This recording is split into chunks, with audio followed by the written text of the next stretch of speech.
आइए सर, आइए, स्वागत है आपका। का भइल सर, हमके जिंदा देख के करंट लाग गइल का? ढेर मत सोची, हम ही हैं पवन सिंह उर्फ लखिया। पवन सिंह को लखिया बनाने में सबसे बड़ा योगदान आप ही का है। अच्छा अच्छा, तत्ते ही हमें लखिया के आड़ में आतंक फैलावे वाला देशद्रोही पवन सिंह। देशद्रोही तत्ते हमें जवानी वर्दी पहिर के देश के साथ गद्दारी कर रहा बड़े। पूछ अपना आत्मा से, पूछ अपना जमीर से, पूछ कि देशद्रोही ते हवे कि हम?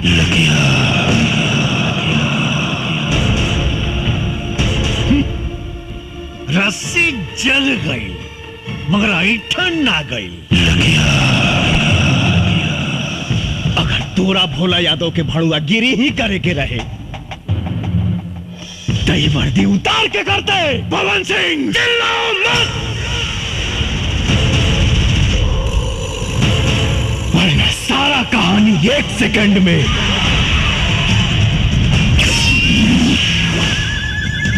खत्म कर दे।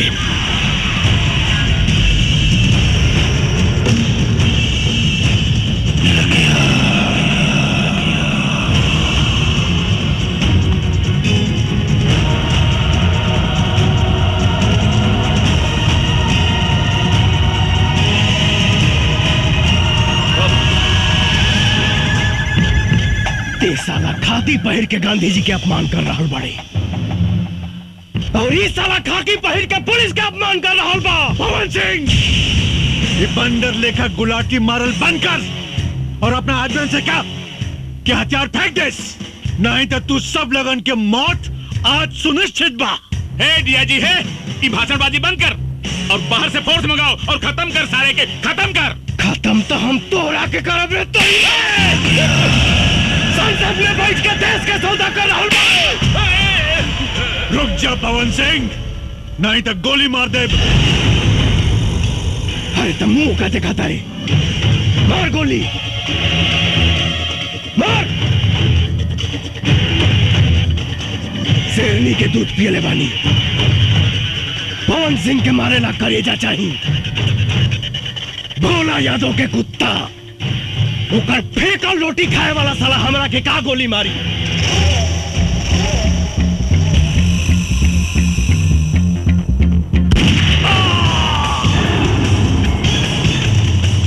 पवन सिंह, ये तुम ठीक नहीं कर रहे हो।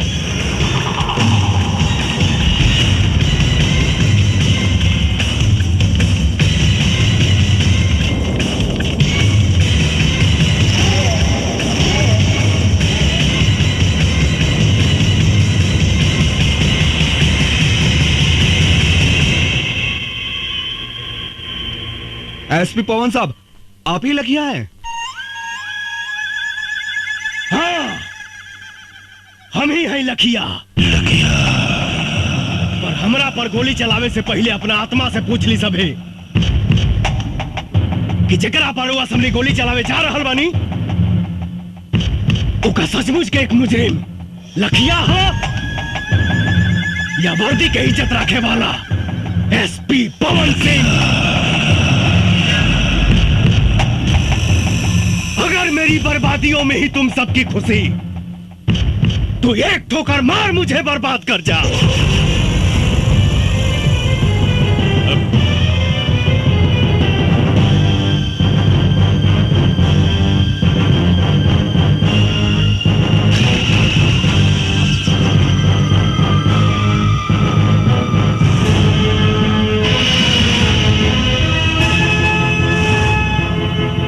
सर, हमने आपके जैसा ईमानदार पुलिस ऑफिसर नहीं देखा सर। हम आपके ऊपर गोली नहीं चला सकते सर। सर, अगर आप जैसे पुलिस ऑफिसर पर गोली चलाऊंगा तो घर जाके अपने बच्चों को क्या जवाब दूंगा? आप पर गोली चली तो हिंदुस्तान में भ्रष्टाचार और आतंक खत्म कर देने वाला आप जैसा ऑफिसर बनने की कोई भी हिम्मत नहीं करेगा सर। बंद करो ये बकवास। It's my order, shoot him. Sorry sir, हमें लखिया को मारने का आदेश मिला है, एसपी पवन सिंह को नहीं।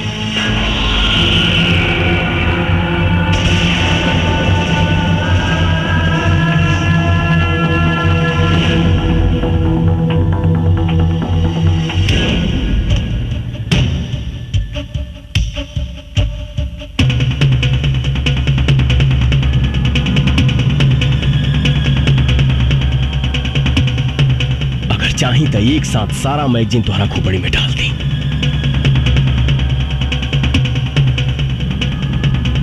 लेकिन सर, आपकी मौत समस्या का समाधान नहीं।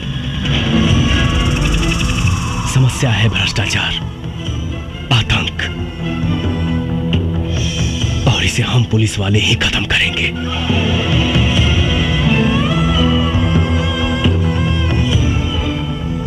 सर, पुलिस की इज्जत को मत मिटाइए, वरना लोगों का पुलिस पर जो बचा खुचा विश्वास है वो भी खत्म हो जाएगा।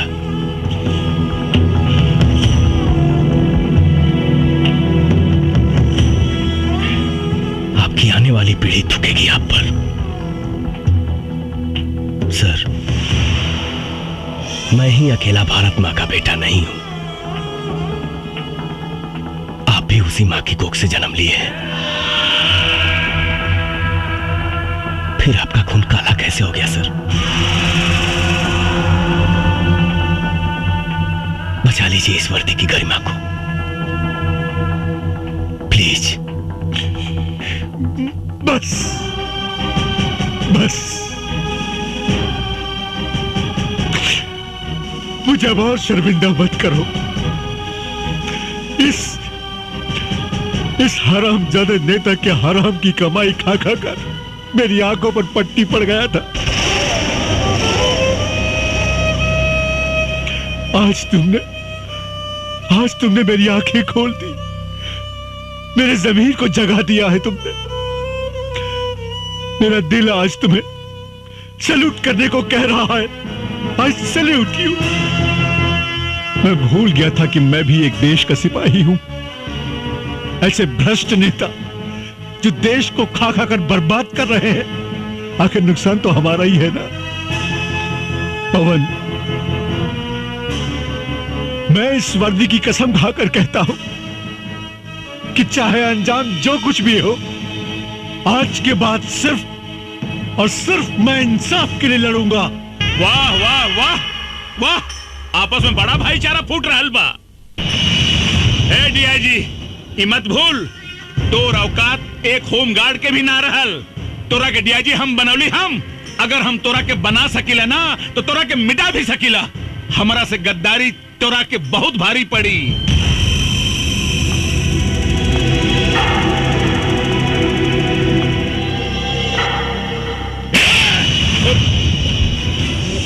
अंजाम की परवाह मऊगा करेले, मर्द ना। ए डीआईजी, ए साला, अरे तू अपने आप के मर्द कब से हो गए ले रे? जब से तोहरे जैसन मऊगा के साथ छूटल, अब मर्द के साथ मिलल।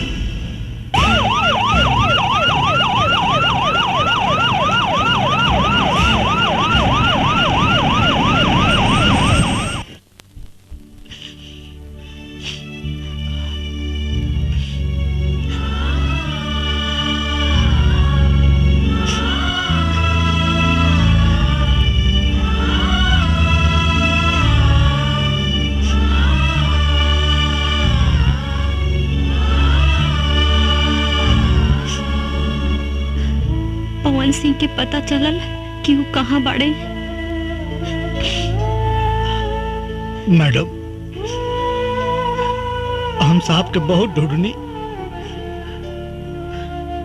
पूरे इलाका के चप्पा चप्पा ढूंढनी, बाकी कुछ पता ना चल कि साहब कहाँ बाड़े। उनके परिवार से केहू आई रहले का? उनके माई बाबू आयल रहे, अपने औलाद के वो दूरों कहां कहां ना ढूंढ ले। लेकिन कहीं पहले ना। तड़प तड़प के रोते रहन दोनों जने बेचारे। उन लोगों के दुख देख के ना मैडम पेड़ पौधा तक रो देलस। पता था यहां तक चलल है मैडम की उनके माए बाबू अपने औलाद के गम में रो रो के दुनिया छोड़ डालन।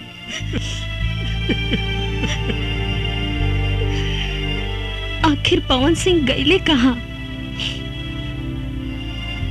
कुछ पता ना मैडम। लोग कहे कि मर गए पवन सिंह। नहीं, मेरा पवन कभी नहीं मर सकता।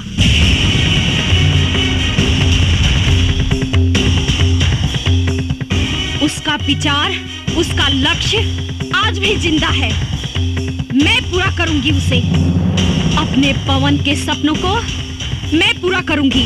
मैडम, हम कुछ समझ नहीं ना। आपका पवन सिंह? आप जाने लो पवन सिंह साहब के? हाँ रामायण, पवन सिंह हमारे होने वाले पति थे। शादी होने वाली थी हमारी उनसे। हम दोनों बहुत प्यार करते थे एक दूसरे से। हमारा प्यार कॉलेज से शुरू हुआ था। तू हमेशा लेट आवेलू चित्रा। अरे आज कितना लेट हो गई ना। ये क्या बदतमीजी है? अंग्रेजी में समझाई कि हिंदी में? व्हाट? रैगिंग रैगिंग हो रहा बा। तो हमरा के करा ना रैगिंग। Half ticket. हम हाफ टिकट नहीं की। तोरा नहीं क्या मालूम? कॉलेज में जितना लड़की भी है ना वो सब हमार गर्लफ्रेंड भी है। अच्छा हाँ। ये बोला कर इतना तक आने का करता। तू रास्ता से हटबा कि ना? पहले हमारा सवाल के जवाब द तबे हटब। कैसन सवाल? आई लव यू के हिंदी में का कहल जाला? हाँ बोला बोला बोला बोला बोला क्या निकू बोला बोला ना जल्दी बोला। Shut up. गलत जवाब। आई लव यू के मतलब बोला मैं तुमसे प्यार करती हूँ। तोहसे? अरे तोहसे तो हमार जूती भी ना प्यार करे। चलो हो। चलो।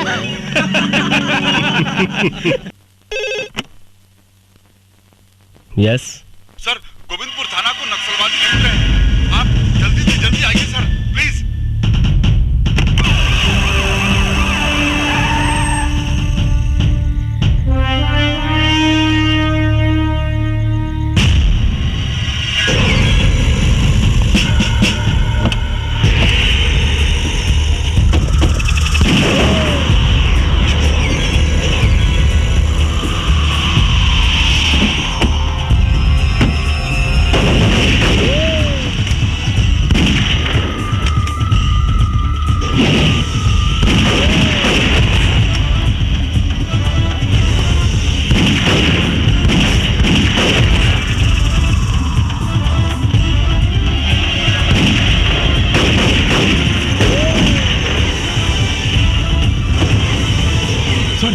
मुगल सर, सब हवलदार मारे गए सर। सारा हथियार गाड़ी में रख दल। तते मुंह का देखा तारे। पोजीशन ले। रामायण जी सर।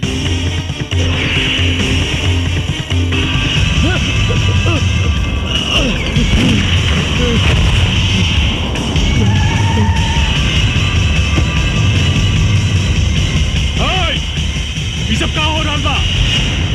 रुका लोग। सर, कुछ नक्सलवादी थाना लूटने की कोशिश कर रहे हैं। थाना लूटने की कोशिश कर रहे थे या आप आम सप्लाई करवा रहे थे? वो भी इस थाने को लुटवा कर। क्या बात कर रहे हैं सर? ठीक कह रहा हूं मैं। ये दरोगा ने आकर मुझे सब कुछ बता दिया है। बकवास मत करिए सर। साले चोर, तेरी ईमानदारी का पर्दा फाश हो चुका है। आम सप्लायर। सरकार 50 लाख रुपया दिले बनी ये हथियार से भरल ट्रक निकाले खातिर। विश्वास ना होके तो चेक कर ली इनके गाड़ी। दारोगा। जी सर। जाकर इसकी गाड़ी की तलाशी लो। ओके सर।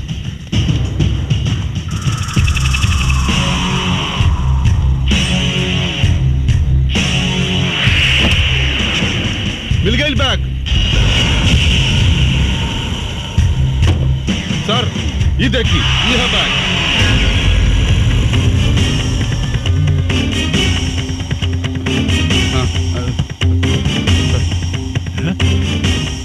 छी छी छी छी छी छी, पैसा कमाने के लिए कोई इतना नीचे गिर सकता है? दरोगा जी सर। छीन लो इसका आर्म्स।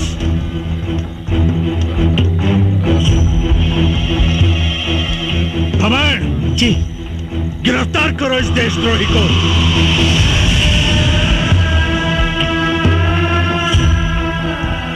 देख क्या रहे हो? जी जी सर। गिरफ्तार करो इस देशद्रोही को।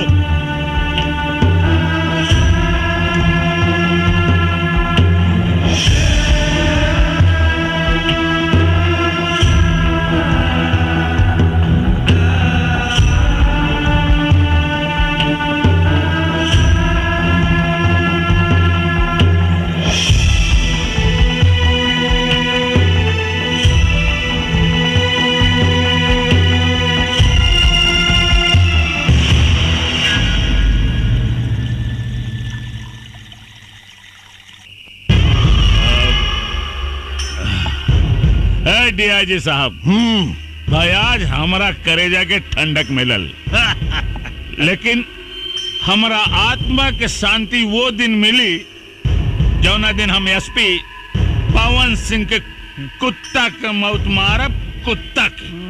नेताजी, वह दिन जल्दी आ जाई जब एसपी पवन सिंह अपन अपमान के आग में खुद भस्म हो जाई। नेताजी, आज हमारा लोग के बड़ा खुशी के दिन बा। हाँ। ये खुशी में चार तब लगी का? जब कोई जचन वचन हो जाए। हे दरोगा, दारू पिया दारू।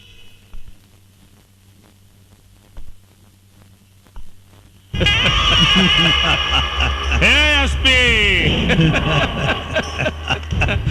हो गई तो हर गर्मी शांत। कुछ भी होके के चाहत रहल, लेकिन तोरा हमारा मुन्ना पर हाथ ना उठावे के चाहत रहल। तू हमारा मुन्ना के कोर्ट में ले जाए के सपना देखत रहले। हाँ, सपना तो सच हो गई। अब कोर्ट में मुन्ना ना, तू जाइबे, तू और कटघरा में भी तू ही खड़ा रहबे। डीआईजी साहब, देखली ना, एसपी पवन सिंह के हीरो से जीरो बना देली। चुप! अरे साला, तोर गर्मी तो हम ठंडा करब, हम। तू चिंता मत कर, कल जब तू कोर्ट से छुटबे ना तो जेल में ना पहुंचबे। जवन जनता तोरा के भगवान मानत रहल ना, वह जनता तोरी जान के दुश्मन बनी। हे एसपी, अब तोर मौत भीड़ में होके, भीड़ में। जाना तारे काहे से कि वो भीड़ में हमरा अपना आदमी रहेंगे, जवन तोरा काम तमाम करी है। चली डीआईजी साहब, चली रहुआ, चली। डीआईजी साहब, ये वर्दी के कलंकित मत करी, नहीं तो पुलिस और दलाल में कोनो अंतर ना रह जाए। साला देशद्रोही। दरोगा जी सर। ड्यूटी मुस्तैदी से होवे के चाहिए। हाँ। और कोनो कीमत पर दरवाजा ना खोले के चाहिए, बुझला? हाँ।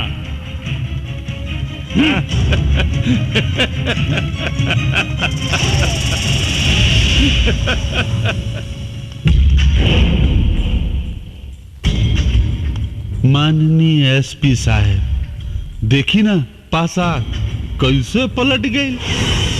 अभी कुछ देर में विक्रम बाबू आ रहे हैं। जैसे आपने उनकी सेवा की थी ना, वैसे ही आपकी सेवा वो आज करेंगे। सॉरी सर।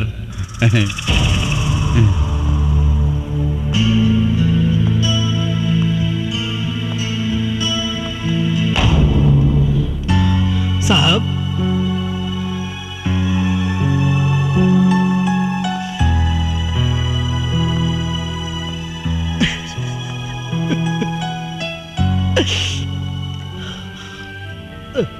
के सबूत देवे खातिर हमरा यहां से निकल के पड़ी। रामायण कसम हमके निकाल यहां से, न तो ये साला हमके खत्म कर दिए सन। साहब आप चिंता मत करिए साहब, अल्लाह चाहिए तो दुर्गा माई सब ठीक कर दिए साहब। रामायण अब क्या खुसर फुसर चल रहा है? खुसर फुसर क्या चलेगा सर, साहब को खाना देने आए। ठीक है साहब खाना खा लीजिए। ना रामायण, आपकी भाभी ने बड़े प्यार से भेजा है सर, खा लीजिएगा प्लीज।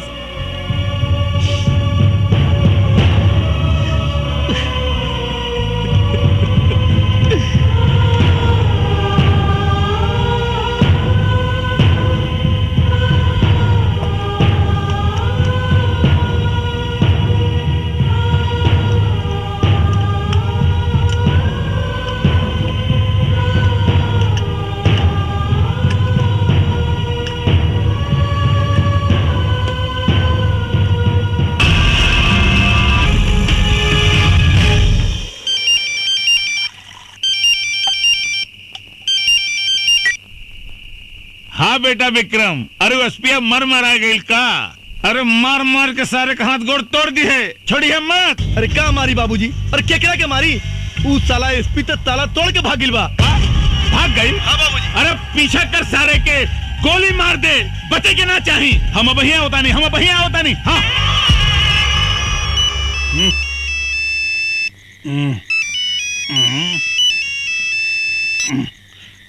हाँ जी नेताजी। अरे उस साला एसपी पवन सिंह जेल तोड़ के भाग गई, पकड़ाओ करा के, न तो हम पूरे जिला में आग लगा दे। ना ना ना रहुआ फिक्र मत करी, हम भैया कोनो न कोनो इंतजाम करता नहीं, फिक्र मत करी।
विक्रम, अरे बेटा विक्रम, विक्रम, अरे बेटा विक्रम, अरे विक्रम, के मार देलेस तोरा के बेटा, के मार देलेस?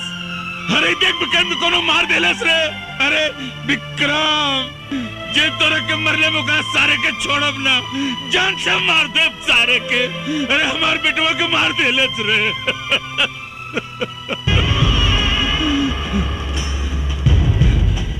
एसपी पवन सिंह, हम तोरा के जान से मार दे सारे, हम तोरे के ना छोड़ा।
पवन सिंह के पता चलल कि वो कहाँ बाड़े? मैडम, हम साहब के बहुत ढूंढनी, पूरे इलाका के चप्पा चप्पा ढूंढनी, बाकी कुछ पता ना चल कि साहब कहाँ बाड़े।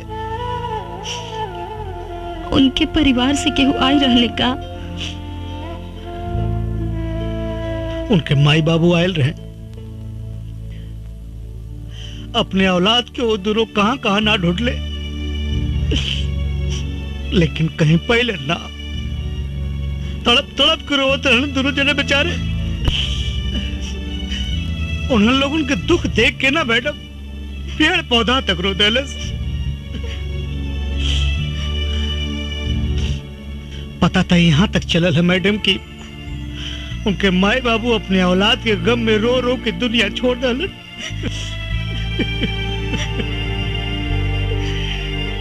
आखिर पवन सिंह गईले कहाँ? कुछ पता ना मैडम, लोग कहे कि मर गए पवन सिंह। नहीं, मेरा पवन कभी नहीं मर सकता।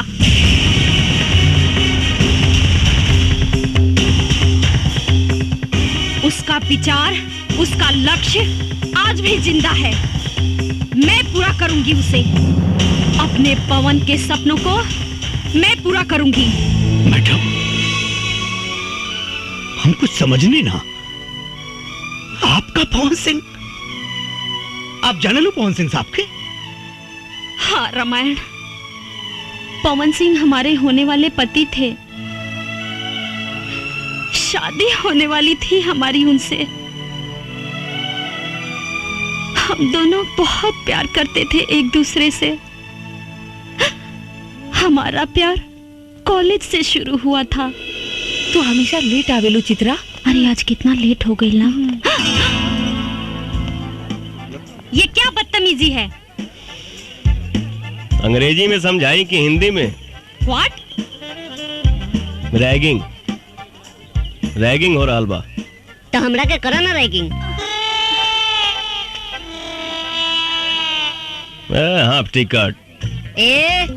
हम हाफ टिकट नहीं की, तोरा नहीं क्या मालूम कॉलेज में जितना लड़की भी है ना वो सब हमार गर्लफ्रेंड भी है। अच्छा हाँ ये बोला कर इतना तक आने का करता। ए तू रास्ता से हटबा कि ना? पहले हमरा सवाल के जवाब द तबे हटब। कैसन सवाल? आई लव यू के हिंदी में का कहल जाला? हाँ बोला बोला बोला बोला बोला क्या निकू बोला बोला ना जल्दी बोला। Shut up. गलत जवाब। आई लव यू के मतलब बोला मैं तुमसे प्यार करती हूँ। तोहसे? अरे तोहसे तो हमार जूती भी ना प्यार करे। चलो हो चला।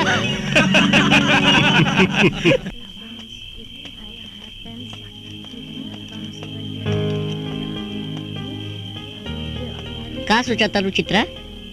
वो लड़का के बारे में इतना सोचा तारू तू? एक बात कही छोटू। हाँ बोला। वो लड़का सही मायने में मर्द बा। वो लड़का तोरा कहीं दिल चुरा के तो ना ले गई? हमरो कुछ ऐसे नहीं बुझाता। अब तो लागता कि हमरे के कुछ करे के पड़ी।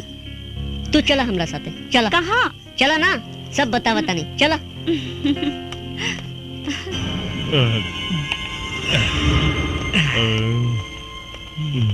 कहाँ ले जाता रहा छोटू? चला ना बता नहीं। इतना रात के इतना सज धज के ई हाफ टिकट के साथे कहवा घूमे जाता चला हो? हटा। छोड़ा रास्ता जाए दो। और ना जाए देव तो। तो ठीक ना होई। ये अपना कॉलेज के लड़की बिया एकरा साथे छेड़खानी ठीक नहीं के।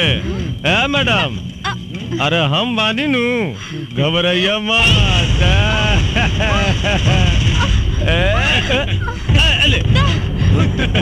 ले छोड़ दे इनका। अच्छा ना हुई रे। दुपट्टा दे दे रे।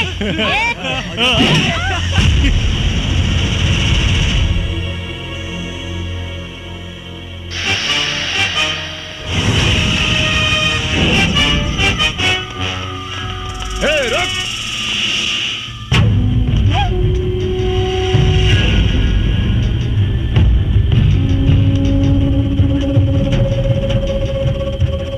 कॉलेज में पढ़ाई करे आइल बड़ा लोग पढ़ाई करा जा लड़की बाजी ना। अबे साले लड़की देखी नहीं कि आगे हीरो बनने। अभी आईपीएस का एग्जाम दिया एसपी बना नहीं। पहले हम तो भोग लगा लें तेरा भी नंबर आएगा। हाँ चल लाइन में आ जा।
अरे भैया हमको क्षमा कर दो माफ कर दो।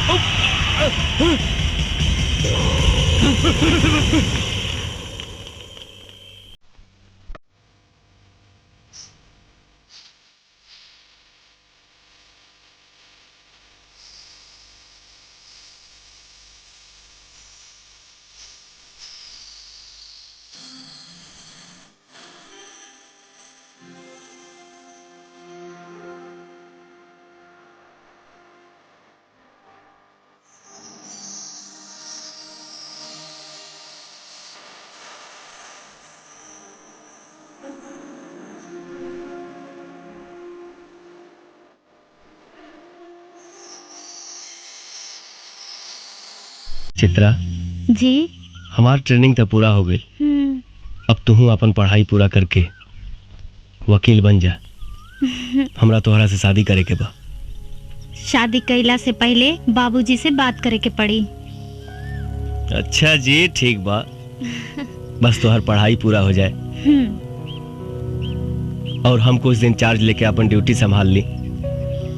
ओकरा बाद तो हम तोहरा बाबूजी या माई से हाथ मांगे जरूर आई। मन तो करता कि हमहू रउआ साथे चली, लेकिन का करी, समाज के इतना बंधन बा।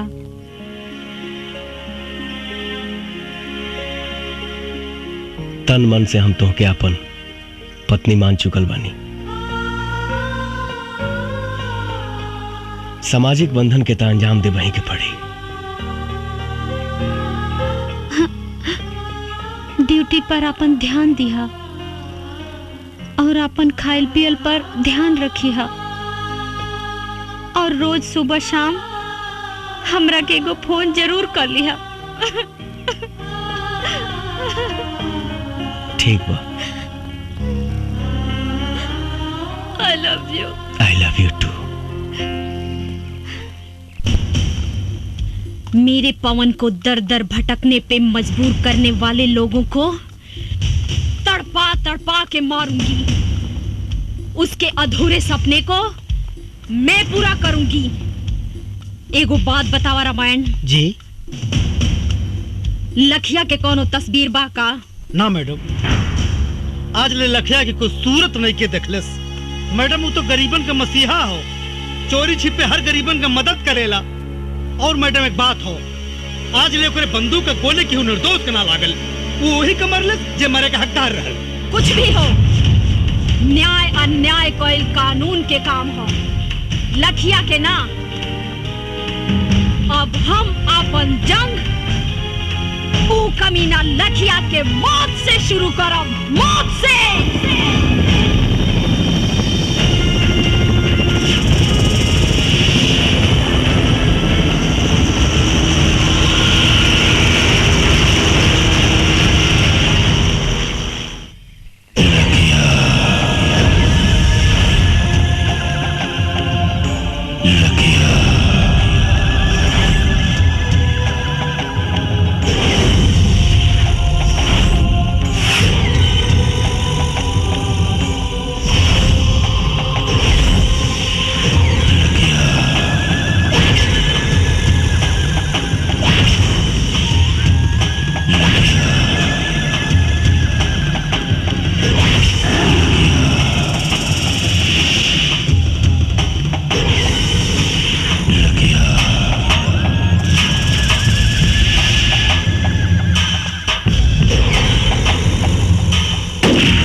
चित्रा,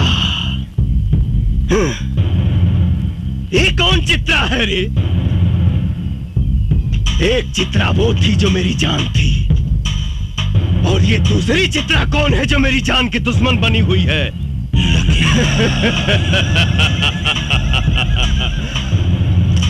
लखिया के मारे वाला भगवान के छोड़ के धरती पर केहू जन्म नहीं खेले ले।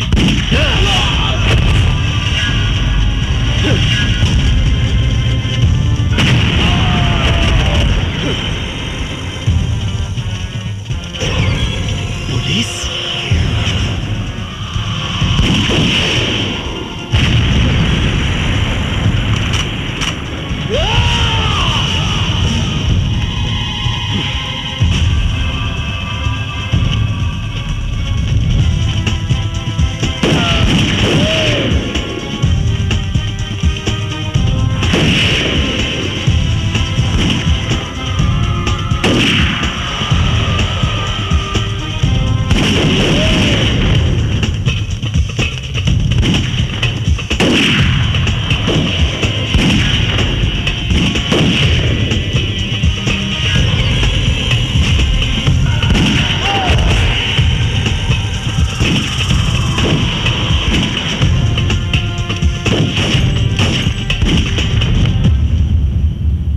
मैडम, लखिया के अड्डे पे जो पुलिस ने छापा मारा है उसके बारे में कुछ बताना चाहेंगे आप? जो काम 5 सालों में नहीं हुआ, हमारी टीम ने उसे 5 दिनों में कर दिखाया। लखिया का अड्डा खत्म हो चुका है, वो बहुत ही कमजोर पड़ चुका है। बहुत जल्द ही वो पकड़ा भी जाएगा। हमने दूसरा अटैक उस पे करने का ऐलान भी कर दिया है। या तो वो प्रदेश छोड़ देगा, नहीं तो वो मारा जाएगा।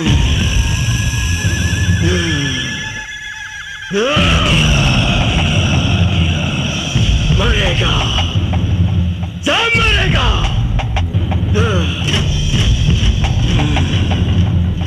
भोला यादव मरेगा, चित्रा मरेगी, DIG मरेगा।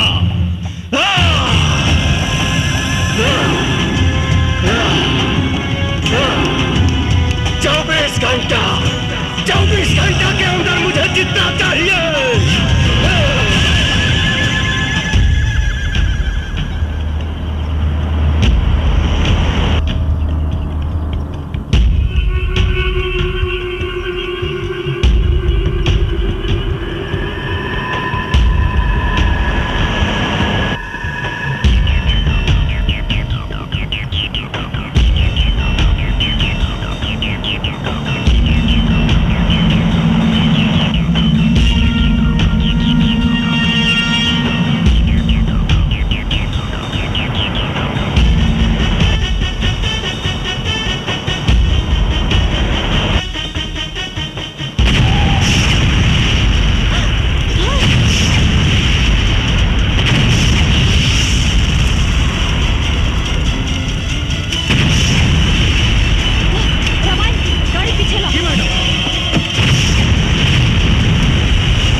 चारों तरफ माइंस बिछल बा।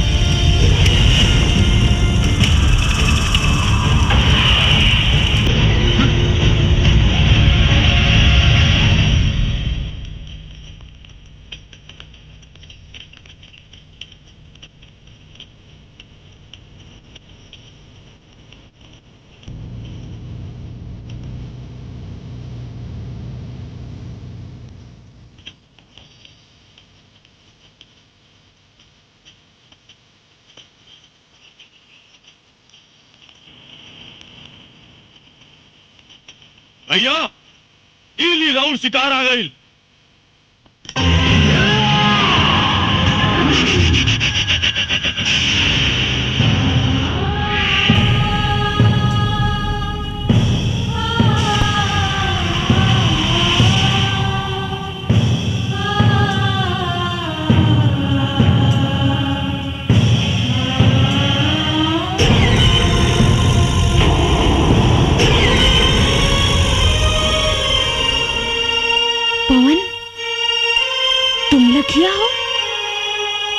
हाँ चित्रा, लेकिन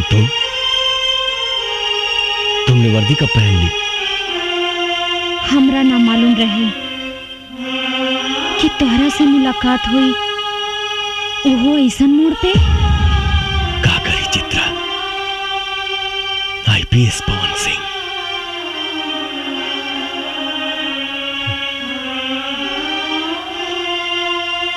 हालात हमके नक्सलवादी बना देलस। हमरा भी तो हर अधूरा सपना पूरा करेला वर्दी पहने पे मजबूर होके के पड़ल पवन। लेकिन पवन, कम से कम एक बार तो हमरा बारे में सोचता। अरे कम से कम एक बार हमरा से तू मिले तो आई रहता।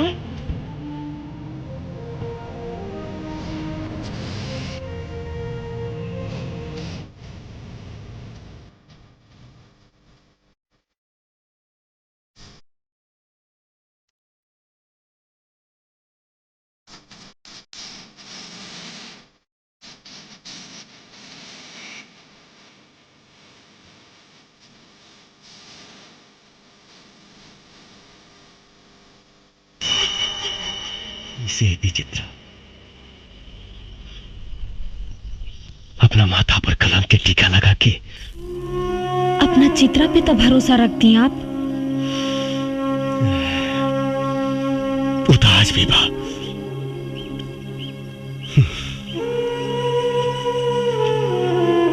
लेकिन सोचा, जौना लेखा के माई बाप अपना लड़का की याद में रो रो के मर गई और वो अभागा अपना माई बाबूजी के चिता में आग तक ना लगा पौलस। हम तोहरा के काम होते गई थी, मर गई एसपी पवन सिंह। नया जन्म भइल बा हमार। लखिया हई हम, लखिया। लेकिन एकर अंजाम? अंजाम के परवाह मौका करेला, मर्द ना। तू हमार हीरो बाड़ा पवन। हम चाहतानी कि तू सरेंडर कर दा। हम तहरा के बेगुनाह साबित करवाई।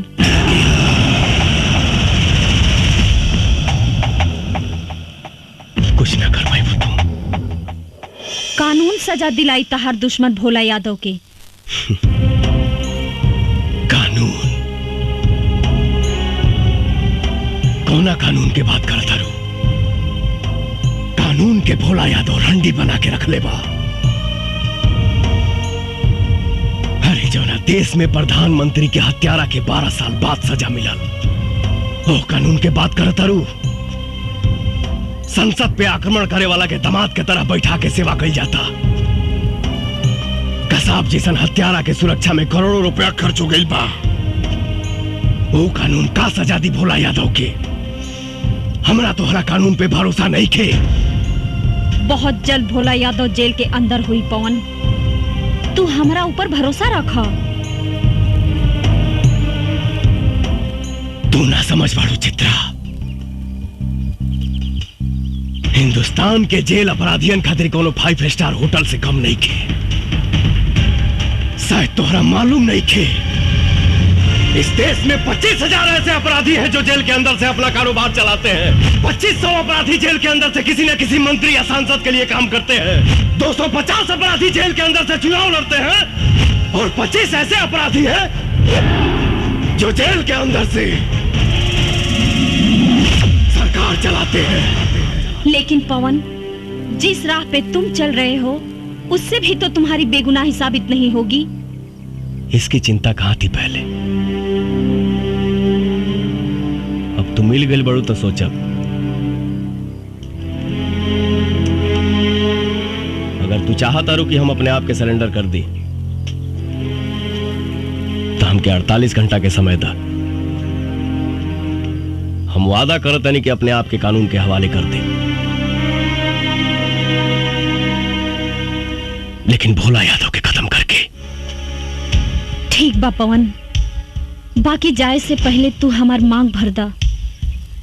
कहे से कि कानून के राह में शायद तू हमार गोली के निशाना बन जा और हम तहार विधवा बन के जियल चाहता नहीं। कैसे तुहार मांग भर दी चित्रा? हम तुहार सौतन लाइल बानी। सौतन? हाँ, एकरा से बियाह कइले बानी हम। एकरे मांग भरले बानी हम। अब तो बस खून, खून, बस खून। तब पवन, यही सिंदूर से तू हमरो मांग भर दा। तहर इस सौतन के साथ समझौता करके जी ले।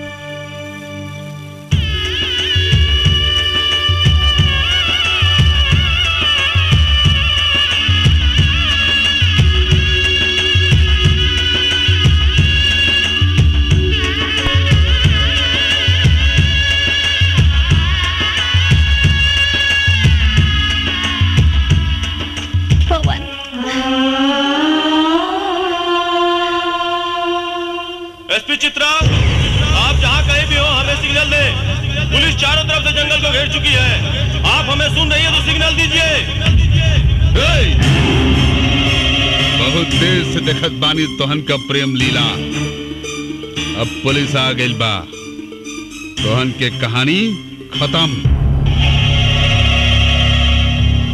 ए चित्रा, तनिक भी चालाकी के लेकर कोशिश कैली तो तोहन के लव स्टोरी का द एंड यही हो जाई।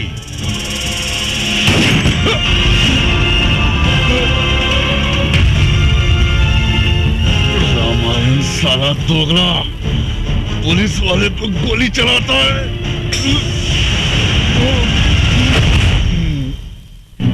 क्या करें दरोगा साहब, हम तो जन्मजात दोगले हैं, लेकिन एक बात याद रखिएगा, रामार सिंह अब्दुल सब कुछ कर सकता है, देश के साथ गद्दारी नहीं। और तुम साले गद्दार हो।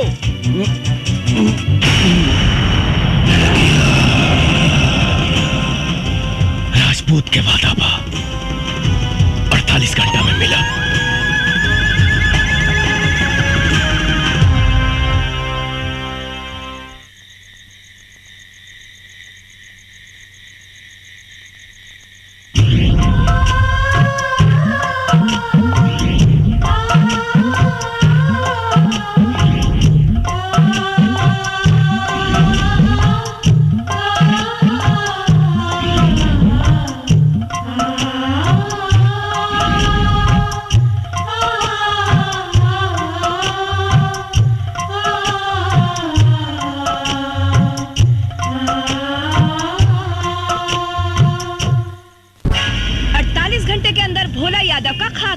एसपी चित्रा का दावा कि 48 घंटे के अंदर लखिया को जिंदा गिरफ्तार करेंगी, लेकिन लोगों का कहना है कि लखिया ने आज तक किसी बेगुनाह को नहीं मारा। किस वजह से लखिया भोला यादव के पीछे पड़ा है, ये लोगों के बीच एक बहुत बड़ा सवाल बना हुआ है। आज तक लखिया ने जो फरमान जारी किए हैं वो उसे पूरे किए हैं। अब ये देखना है कि इस बार लखिया अपने मकसद में कामयाब होता है या नहीं। कोई कुछ भी साफ साफ बता नहीं पा रहा है, लेकिन सबको इंतजार है पूरे 48 घंटे पूरे होने का। अब देखना है एसपी चित्रा लखिया को पकड़ने के लिए क्या क्या प्लानिंग्स करती है। क्या एसपी चित्रा से किसे पकड़ पाएगी या नहीं? क्या लखिया अपने मकसद में कामयाब होगी? टीवी पर अखबारों में आपको अपना फोटो देखकर बहुत अच्छा लग रहा होगा ना। क्या जरूरत थी लखिया को उंगली करने की? अरे कोनो काम करने से पहले ओकर रणनीति बनावे के पड़ेला। रणनीति बना बना के 5 साल बीत गए। लखिया के एगो तस्वीर भी निकाल पाओ नहीं रहो लोग। अरे हम तो कम से कम इतना तो कह दिहनी कि वो आत्मसमर्पण करे के ऐलान कर दिहलस। लेकिन भोला यादव के जान से मारे के धमकी भी दे ले बा। जी मंत्री जी, जल्दी हमारे बंगले पास जाओ। जी सर, मैं अभी आता हूँ। मंत्री जी का फोन था, मैं बाद में तुमसे मिलता हूँ।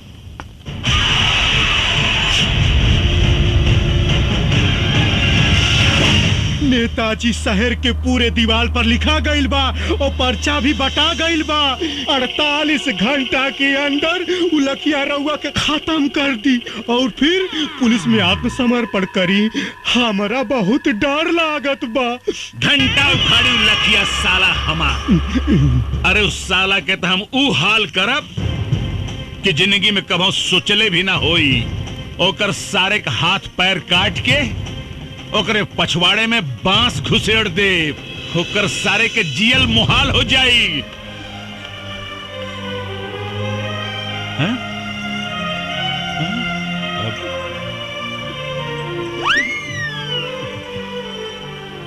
अरे का कह रहल बाड़ू? रउआ के जान के बड़ा खतरा बा। भगवान रउआ के रक्षा करी। हम ओकरा खातिर भगवान से मन्नत मांग ले बानी। चली हमरे साथे मंदिर चली। अरे पगला गेल बाड़ू का? अरे हम कोनो मुर्गी बकरा है जौनु लखिया ससुर आई और हमरा के काट के चल जाई। रउआ तो हमार कोनो बात ना माने ली। अरे हम पहले अपन बेटवा खो चुके, अब अपन मांग के सिंदूर ना खो सकेली। हे भगवान। नेताजी, भाभी जी जब कहते बानी तो चली चल के दर्शन कर ली मंदिर में। ठीक बा, चली आई। कहाँ जा रहा बानी सर? मंदिर। रउआ के 48 घंटा सुरक्षा में रहे के होगी। का है? रउआ पर खतरा मंडरा रहल बा। कब तक रही खतरा? 2 दिन तक, सिर्फ 2 दिन। सीएम साहब से बात हो गई बा, पूरा इलाका के सील कर दिया गई बा। कमांडो फोर्स आ रहा बा, हेलीकॉप्टर से पूरा जंगल के सर्च कर जा रहा बा। अब वो लखिया के खात्मा 100% निश्चित बा सर। अब देखा रहुआ सर, हमरे मोतिहारी जिला के राहत के सांस मिली, राहत के। तो ठीक बा, रवो हमारे साथे मंदिर चली। सरकार खाली 48 घंटा के बाद बा काहे जान जोखिम में डालत हई। कहीं तो फोन करके शंकर भगवान के यही बुला ली, यही दर्शन कर ली। का बकरा है तू रे? सरकार मतलब पंडित जी के घर में बुला लेता नहीं और पूजा पाठ यहीं जे कर ली। अब सर ये बिल्कुल ठीक कर रहल बा, बिल्कुल ठीक कर रहल बा। तो ठीक बा, पंडित जी को बुलाए ले, पूजा यही हो जाई। अरे बाप रे, अरे बाप रे बाप। का भइल? अरे हे रानी, ये देखा का छपल बा हो। का छपल बा? छपल बा दारू पिए से 500 आदमी बीमार, 300 का लीवर डैमेज और 200 का किडनी डैमेज। तो यही नाते तो हम कहेली कि दारू पियब छोड़ दी, बाकी आप हमार बात सुने ली कहा। अच्छा और नहीं तो का। हाँ ठीक बा। बंद माई का बंद। हमार दिमाग डिस्टर्ब हो गई। आज के बाद बंद बंद बंद बंद। हाँ? एकदम बंद बंद बंद। हम आवतनी। अरे ये हमारा रसगुल्ला, ये भोरे भोरे सच के कहवा जाता हो। हम मंदिर जाता नहीं। अच्छा? कितना दिन से मंदिर मस्जिद में जाके देवी देवता से मन्नत मांगत रहनी कि रउआ जौन दिन शराब पियब छोड़ दे, वो दिन हमार जिंदगी के सबसे खुशी के दिन हुई। अच्छा? हाँ, और आज भगवान हमार सुन लेहलन। हम जाता नहीं। चल अंदर। अरे नास पीटी, एक बात बताओ, तो के कहलस कि हम शराब पियब बंद कर देनी? हे भगवान, अब हे रउआ तो कहने की। का कहनी है? आज से बंद, आज से बंद। ये जानो, इधर आओ। हम ना कहनी है कि शराब पियब बंद, हम कहनी है इस साला कमीना अखबार घर में आई बंद। चल घर के अंदर। झलक दिखाए के मंदिरा जात है, शराब पियब बंद।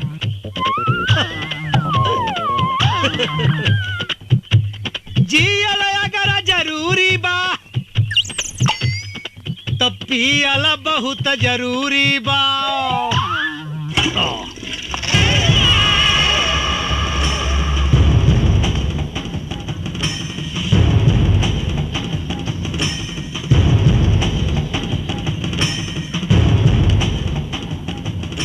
चित्रा सिंह जी, तोहरी नादानी की वजह से आज हमने की दिन देखे के पड़ रहल बा। अरे हमरा के तो पूरा विश्वास बा कि तोहार और लखिया के कोनो जरूर 60 गांठ बा। ई तो वक्ते बताई नेताजी कि केकर केकरा से 60 गांठ बा। लखिया कोनो चीन और अमेरिका से हथियार ना मंगावेला। ये तो आप लोगों का शासन प्रशासन ही इतना कमजोर है कि आप लोगों के हथियार से आप लोगों से ही लड़ रहा है। चित्रा! चिल्लाई मत, खाली जवाब दी। अगर लखिया पुलिस से टक्कर ले रहल बा तो ओकरा पास हथियार आवेला कहां से? तुम्हारे कहने का मतलब है कि प्रशासन उसे हथियार सप्लाई करता है? जी हाँ, शासन प्रशासन के कुछ गद्दार लोग जिनका पर्दाफाश बहुत जल्द होगा।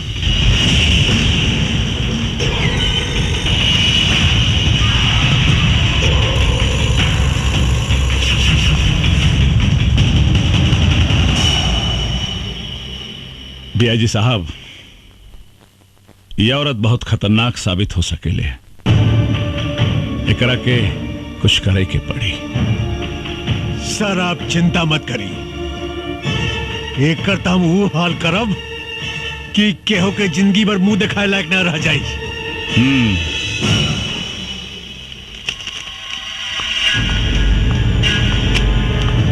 एक मंत्री से बात करने की तमीज नहीं है तुमको उनके औकात का पता नहीं है। मुझे बहुत अच्छी तरह पता है सर उनकी औकात। जान पे आई तो चूहे की तरह बिल में घुसकर बैठ गए। यही है उनकी औकात। तुम्हें मालूम है वो तुम्हारा क्या कर सकते हैं? वर्दी उतरवा सकते हैं बस, और वर्दी का डर आप जैसे भड़ुओं को है, हमको नहीं। Shut up! चिल्लाइए मत। आप जैसे जैसे गद्दार पुलिस ऑफिसर की वजह से पनपता है ये आतंक, होती है अराजकता। वरना पुलिस अपने पे आ जाए तो अपराधी अपराध करने के बारे में सोचने से पहले ही मुंह देगा। तुम हद से ज्यादा बढ़ रही हो चित्रा। यही हद तो हमको बार बार रोकता है सर, वरना आप जैसे गद्दार पुलिस ऑफिसर खाकी की शान को खादी के जूतों तले रौंद कर उसकी गरिमा को धूल में मिला रहे हैं। तुम मुझ पर इल्जाम लगा रही हो। बिल्कुल सर, जब कोई पुलिस ऑफिसर ईमानदारी से काम करता है, अपने काम को अंजाम देता है, तो नेताओं के एक इशारे पे आप लोग या तो उसका ट्रांसफर करवा देते हैं और नहीं तो उसकी वर्दी उतरवाकर खोटी पर टंगवा देते हैं। तुमको इस बात का अंदाजा है कि तुम किससे बात कर रही हो? जी हाँ, एक पुलिस ऑफिसर कम, दलाल ज्यादा हैं आप। उतरवा दूंगा तुम्हारी मैं वर्दी चित्रा। आप क्या उतरवाएंगे वर्दी को?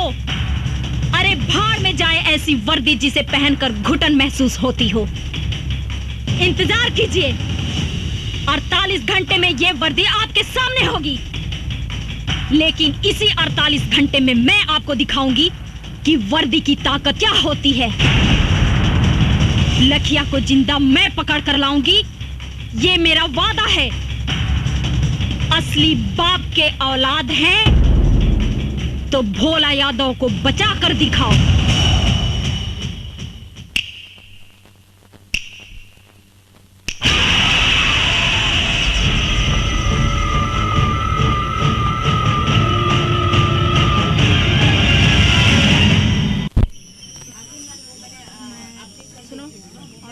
अच्छा, कैमरे की लेंस आ रहा है सही से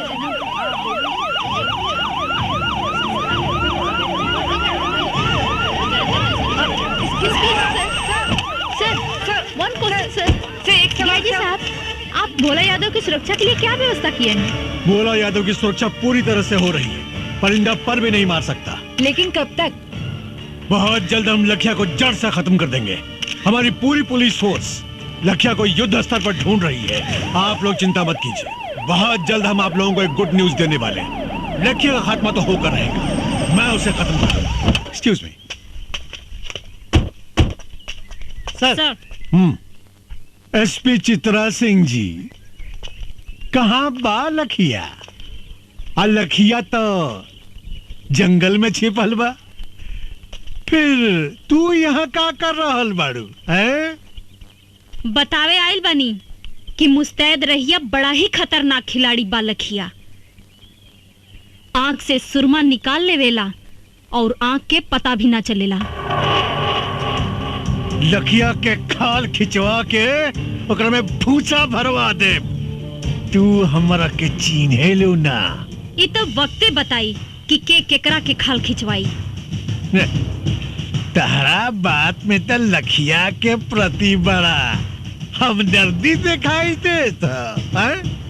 ई राउर आंख के दोष बा, राउर नजर खराब हो गई बा, चश्मा लगवा ली। तभी से बात करा। और एक बात याद रखा, 2 घंटा बचल बा तारा के लखिया के गिरफ्तार करे में। अगर तू गिरफ्तार ना कैलू तो तोहार भी हम हाल करब। जवन एसपी पवन सिंह के कैनी यही ना? चुप काहे हो गई? वर्दी के ताकत और वर्दी के औकात आपका जाने नी, हम जाने नी। डीआईजी साहब, जौना लखिया के रउआ लोग एगो तस्वीर तक हासिल ना कर पौनी, आज हम ओकरा साक्षात गिरफ्तार करके ले आइल बनी। कहाँ बा लखिया? तारा जेब में ना, राउर बाप भोला यादव के स्वागत में बा। चल के देख ली।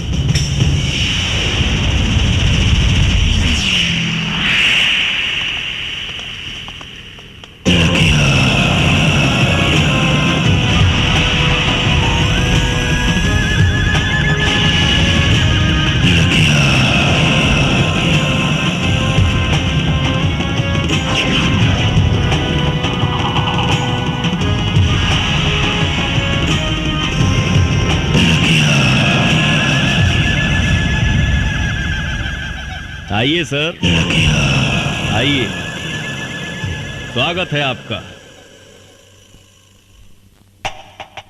का भइल सर? हमके जिंदा देख के करंट लाग गइल का? ढेर मत सोची, हम ही हैं पवन सिंह उर्फ लखिया। पवन सिंह को लखिया बनाने में सबसे बड़ा योगदान आप ही का है। अच्छा अच्छा, तत्ते ही हमें लखिया के आड़ में आतंक फैलावे वाला देशद्रोही पवन सिंह। देशद्रोही तते हमें जवानी वर्दी पहिर के देश के साथ गद्दारी कर रहा बड़े। पूछ अपना आत्मा से, पूछ अपना जमीर से, पूछ कि देशद्रोही ते हमें बाकी हम।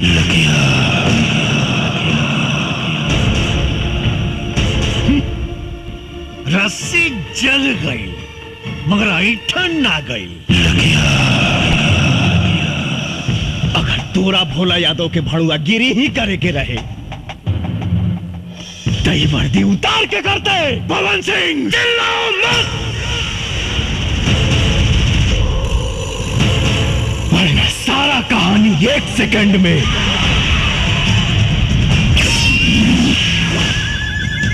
खत्म कर दे।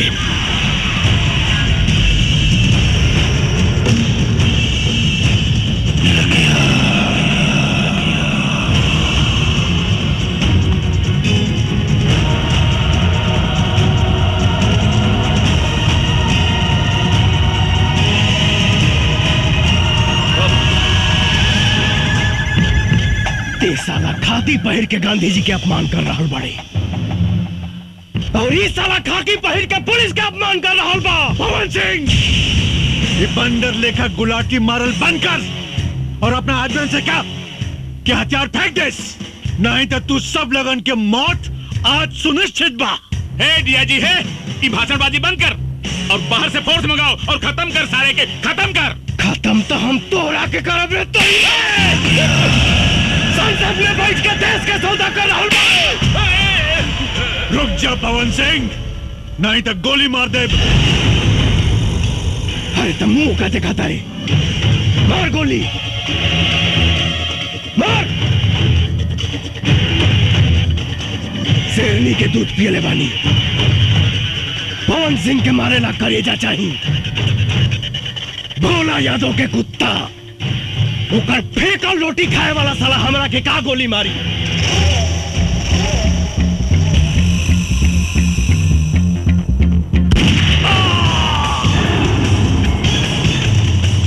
पवन सिंह, ये तुम ठीक नहीं कर रहे हो।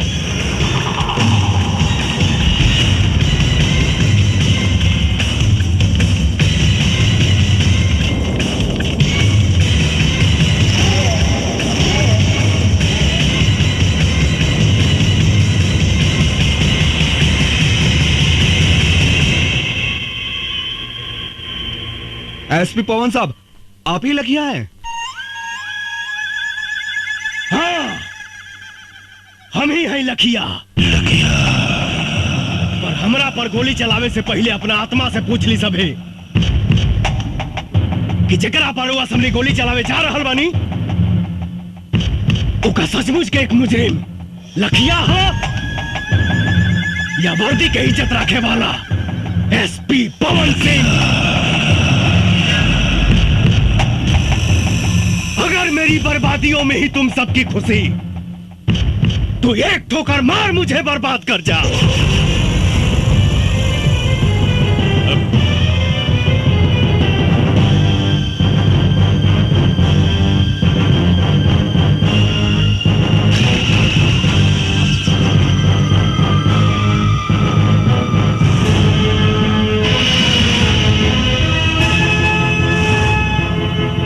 सर, हमने आपके जैसा ईमानदार पुलिस ऑफिसर नहीं देखा सर। हम आपके ऊपर गोली नहीं चला सकते सर। सर, अगर आप जैसे पुलिस ऑफिसर पर गोली चलाऊंगा तो घर जाके अपने बच्चों को क्या जवाब दूंगा? आप पर गोली चली तो हिंदुस्तान में भ्रष्टाचार और आतंक खत्म कर देने वाला आप जैसा ऑफिसर बनने की कोई भी हिम्मत नहीं करेगा सर। बंद करो ये बकवास।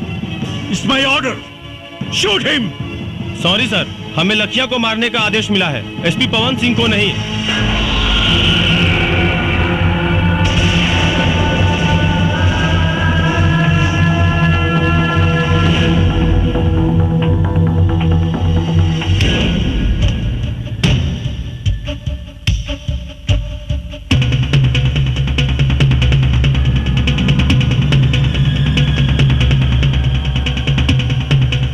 चाही तो एक साथ सारा मैगजीन तुम्हारा खोपड़ी में डाल दी।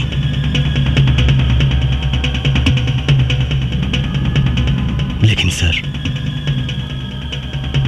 आपकी मौत समस्या का समाधान नहीं। समस्या है भ्रष्टाचार, आतंक, और इसे हम पुलिस वाले ही खत्म करेंगे।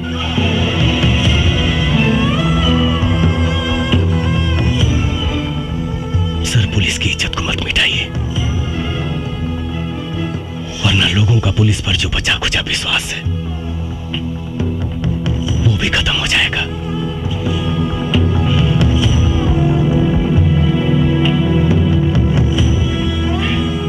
आपकी आने वाली पीढ़ी थूकेगी आप पर।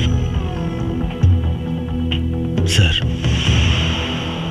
मैं ही अकेला भारत मां का बेटा नहीं हूं, भी उसी मां की कोख से जन्म लिए हैं। फिर आपका खून काला कैसे हो गया सर? बचा लीजिए इस वर्दी की गरिमा को, प्लीज। बस बस, मुझे अब और शर्मिंदा मत करो। इस हरामजादे नेता के हराम की कमाई खा खा कर मेरी आंखों पर पट्टी पड़ गया था। आज तुमने मेरी आंखें खोल दी, मेरे ज़मीर को जगा दिया है तुमने।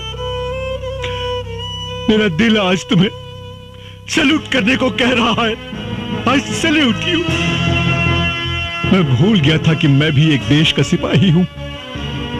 ऐसे भ्रष्ट नेता जो देश को खा खा कर बर्बाद कर रहे हैं, आखिर नुकसान तो हमारा ही है ना। पवन, मैं इस वर्दी की कसम खाकर कहता हूं कि चाहे अंजाम जो कुछ भी हो, आज के बाद सिर्फ और सिर्फ मैं इंसाफ के लिए लड़ूंगा।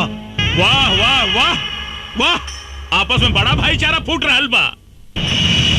ए डीआईजी, मत भूल, तोर औकात एक होम गार्ड के भी ना रहल। तोरा के डीआईजी हम बनौली हम। अगर हम तोरा के बना सकीला ना तो तोरा के मिटा भी सकीला। हमारा से गद्दारी तोरा के बहुत भारी पड़ी।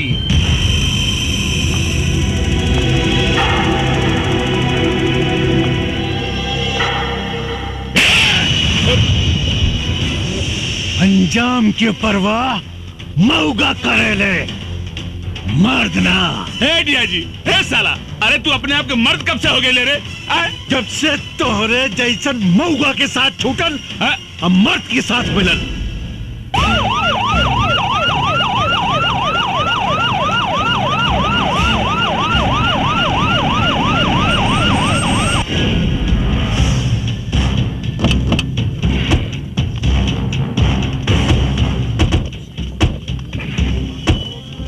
पवन, बहुत अच्छा हो गई। सीएम साहब खुद आ गए। आज पूरा देश लाइव देखी कि देश के भ्रष्ट नेता कैसे देश के सौदा करेले।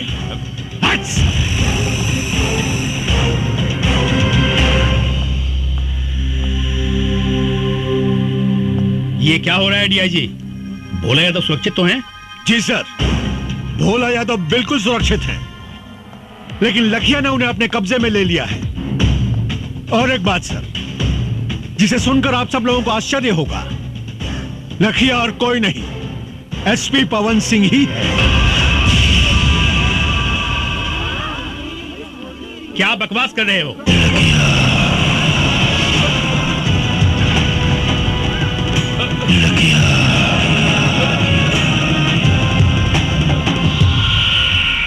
बकवास ना सीएम साहब, ये सच्चाई है।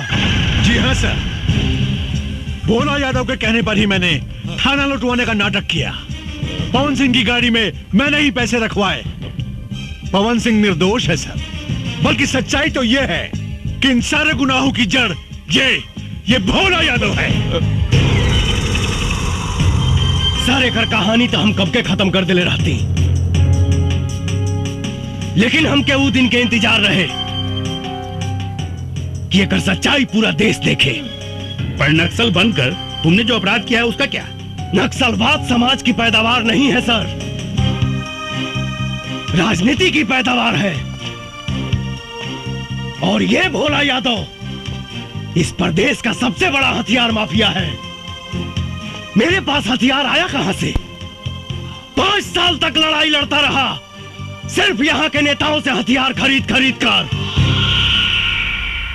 झूठ बोल रहा है सीएम साहब, ये हमको फंसाना चाहता है। अरे भगोड़ा है, जेल तोड़ के भागा हुआ है।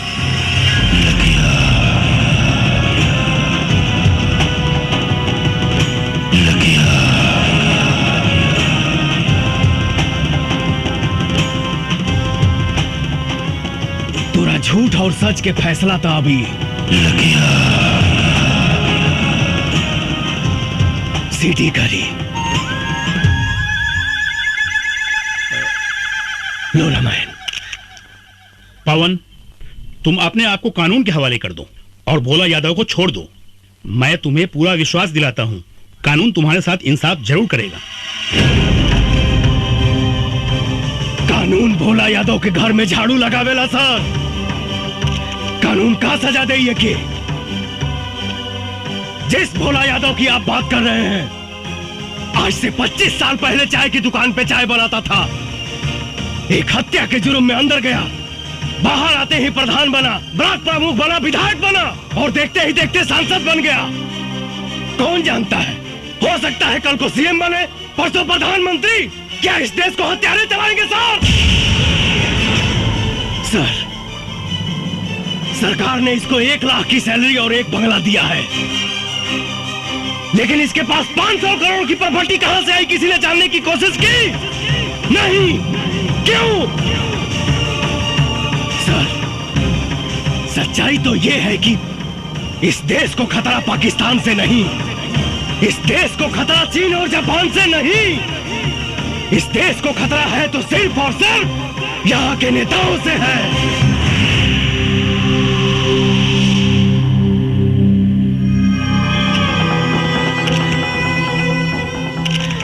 सर, मैं निर्दोष हूं,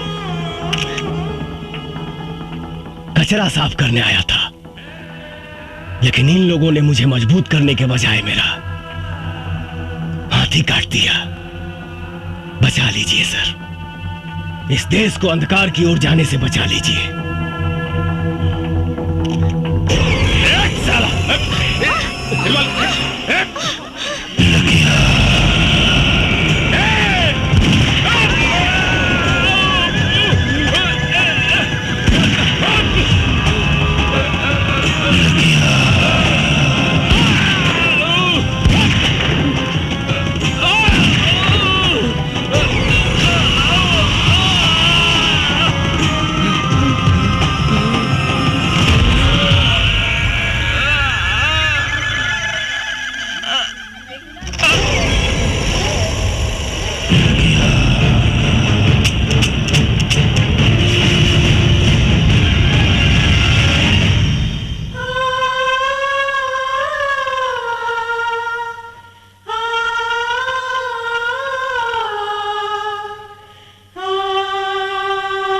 एसपी पवन सिंह ने वर्दी न पहनकर भी वर्दी वाला काम किया है।